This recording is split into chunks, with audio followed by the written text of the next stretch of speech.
Morning student, today we will read third chapter of history. आज history का तीसरा chapter read करेंगे। Chapter name is Bharat में British प्रशासन का विकास, evolution of British administration in India. इसमें देखेंगे कि भारत में किस तरह से ब्रिटिश शासन का विकास हुआ था। पहले अंग्रेज़ भारत में व्यापार करने के लिए आए थे और उन्होंने किस तरह से धीरे धीरे करके भारत में अपना राज्य विकसित किया था। फर्स्ट इज ब्रिटिश प्रशासन। भारत में ब्रिटिश प्रशासनिक नीति के 3 प्रमुख उद्देश्य थे। पहला, अपने उपनिवेशों को सभी प्रकार से लाभकारी बनाना। दूसरा, व्यापार द्वारा कंपनी के लाभ में वृद्धि करना। तीसरा, भारत में ब्रिटिश नियंत्रण को मजबूत करके कायम रखना। कंपनी के व्यापारिक अधिकारी ही प्रारंभ ब्रिटिश प्रशासनिक अधिकारी भी थे।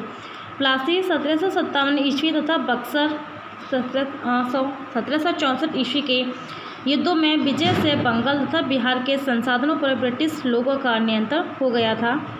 रॉबर्ट क्लाइव द्वारा लागू की गई दोहरी सरकार की व्यवस्था ने किसानों का दमन किया, जमींदारों को बर्बाद कर दिया गया तथा उद्योग, कृषि उत्पादन एवं व्यापार में गिरावट पैदा की गई।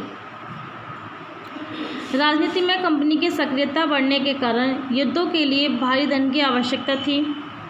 उसने ब्रिटिश संसद से 10 लाख पाउंड ऋण देने की प्रार्थना की। संसद ने कंपनी को ऋण देने से पूर्व कंपनी के कामकाज पर नियंत्रण स्थापित करने की शर्त लगाई। यानी कि उसने ब्रिटिश संसद से 10 लाख रुपए कर्ज पर लिए थे, लेकिन संसद ने कंपनी को ऋण देने से पहले ये कहा था कि जो कंपनी का कामकाज है वो हमारे नियंत्रण में होगा, उसकी देखरेख हम करेंगे। इसके पश्चात अनेक रेगुलेशन मीन्स यानी कि अधिनियम बनाए गए, जिनके द्वारा कंपनी को ताज के नियंत्रण में लाया गया। इसकी प्रक्रिया रेगुलेटिंग एक्ट 1773 ई से प्रारंभ हुई तथा 1858 ईस्वी में पूरी हुई, जब ब्रिटिश ताज ने कंपनी की सभी शक्तियों को अपने हाथों में ले लिया। देखिए नेक्स्ट हमारा रेगुलेटिंग एक्ट, ये हमारा 1773 में हुआ था। रेगुलेटिंग एक्ट के प्रमुख प्रावधान निम्नलिखित थे। पहला था, देशी राज्यों के साथ युद्ध एवं शांति के मामलों में गवर्नर जनरल को बम्बई तथा मद्रास प्रेसिडेंसियों पर नियंत्रण रखने का अधिकार दिया गया। आपातकाल की स्थिति में या इंग्लैंड से विशेष आदेश मिलने पर प्रेसिडेंट स्वयं के विवेक अनुसार कार्य कर सकती थी। नेक्स्ट हमारा, कंपनी के डायरेक्टरों को अपनी आय तथा व्यय के विवरण ब्रिटिश ट्रेजरी के समक्ष प्रस्तुत करने के निश्चित किए गए। बाकी का आप ये स्वयं रीड करेंगे। नेक्स्ट हमारा पिट्स इंडिया एक्ट। ब्रिटिश प्रधानमंत्री पिट ने सुप्रसिद्ध पिट्स इंडिया बिल प्रस्तुत किया, जिसके प्रमुख प्रावधान निम्नलिखित हैं।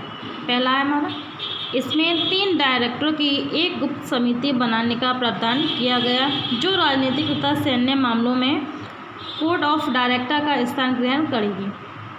नेक्स्ट हमारा, बोर्ड ऑफ कंट्रोल के व्यय का वहन कंपनी के द्वारा किया जाना था। नेक्स्ट, कंपनी के राजनीतिक तथा वाणिज्यिक कार्यों का अलग अलग कर दिया गया। नेक्स्ट हमारा एक्ट का math, importance of the act. Bharat के संवैधानिक इतिहास में पिट्स इंडिया एक्ट एक मील का पत्थर है। इसने इंग्लैंड से दोहरे नियंत्रण की व्यवस्था को लागू किया। एक्ट के प्रेसिडेंसियों के गवर्नर के ऊपर गवर्नर जनरल के सर्वोच्चता स्थापित करके भारत के एकीकरण में सहायता की। ब्रिटिश संसद ने भारत में कंपनी की संपत्तियों पर अपनी सर्वोच्चता का दावा किया। पिट्स इंडिया एक्ट 1858 ईस्वी तक लागू रहा। इसके बाद भारत का प्रशासन ब्रिटिश ताज के हाथों में चला गया। यानी कि इसके बाद जो भारत का प्रशासन है वो ब्रिटिश के हाथों में चला गया, उन्होंने अपनी सत्ता कायम की। नेक्स्ट हमारा charter act. English east India company को भारत से व्यापार करने का अधिकार 1600 ईस्वी में रॉयल चार्टर द्वारा मिला था। प्रत्येक 20 वर्ष बाद इसका नवीनीकरण होता था। 1786 ईस्वी के एक्ट के द्वारा कॉर्नवालिस को भारतीय सेनाओं का प्रधान सेनापति बनाया गया। उसे अपनी जिम्मेदारी तथा अपनी समिति के निर्णय को बदलने का भी अधिकार दिया गया था। नेक्स्ट हमारा, कंपनी के अधीन प्रशासनिक व्यवस्था। इंग्लिश ईस्ट इंडिया कंपनी एक व्यापारिक कंपनी थी, जिसका प्रमुख उद्देश्य आधिकारिक बाजारों को खोजना था। व्यापार एवं वाणिज्य तभी समृद्ध हो सकता है जब देश में शांति स्थापित रहे तथा कानून एवं व्यवस्था उचित रूप से बनी रहे। लॉर्ड कॉर्नवालिस ने अपनी कंपनी की प्रशासनिक व्यवस्था को एक ठोस आधार प्रदान किया। सेना, सिविल सेवा, पुलिस तथा न्यायिक संगठन ब्रिटिश शासन के प्रधान स्तंभ थे। ये जो है सेना, सिविल सेवा, पुलिस तथा न्याय, ये ब्रिटिश सेना के प्रधान स्तंभ थे। इनके द्वारा अपना कार्य कराती थी। न्यायिक संगठन। प्रारंभ में न्याय का प्रशासन भारतीय के परंपरागत कानूनों के आधार पर किया जाता था। हिंदुओं के मामलों में शास्त्र तथा मुसलमानों के मामलों में शरीयत न्याय का आधार होते थे। नवीन कुमार नामक एक कुलीन ब्राह्मण को ब्रिटिश कानून के अंतर्गत सर्वोच्च न्यायालय द्वारा मृत्युदंड दिया गया। भारतीयों ने इसका कड़ा विरोध किया। 1781 ईस्वी में ये निर्णय लिया गया कि भारत में अंग्रेजी कानून अंग्रेज़ों पर लागू होंगे, भारतीयों पर नहीं। यानी कि ये जो न्यायिक प्रशासन है उसमें जो भारतीयों को सज़ा दी जाती थी वो अंग्रेजी कानूनों के द्वारा दी जाती थी। हिंदू थे उनको शास्त्र, मुसलमान थे उनको शरीयत। तब एक कुलीन नामक ब्राह्मण था जिसको ब्रिटिश कानून के अधिकार सज़ा दी जा रही थी, लेकिन कुछ भारतीय लोगों ने इसका विरोध किया। उसके बाद ये तय हुआ कि भारत के लोगों को भारत के कानून के अनुसार ही सज़ा दी जाएगी। नेक्स्ट हमारा ब्रिटिश न्यायिक व्यवस्था के प्रमुख तत्व। अंग्रेज़ों ने भारत में कानून के शासन की स्थापना की, जिसका अर्थ है कानून के सामने सभी समान हैं। जाति तथा धर्म पर आधारित सभी भेदभाव मिटा दिए गए।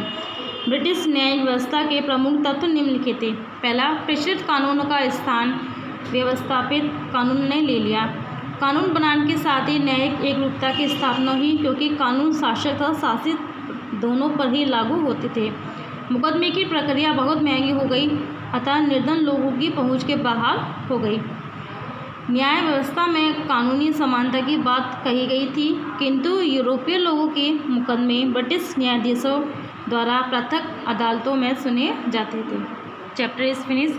I hope you all are understand this chapter and thank you.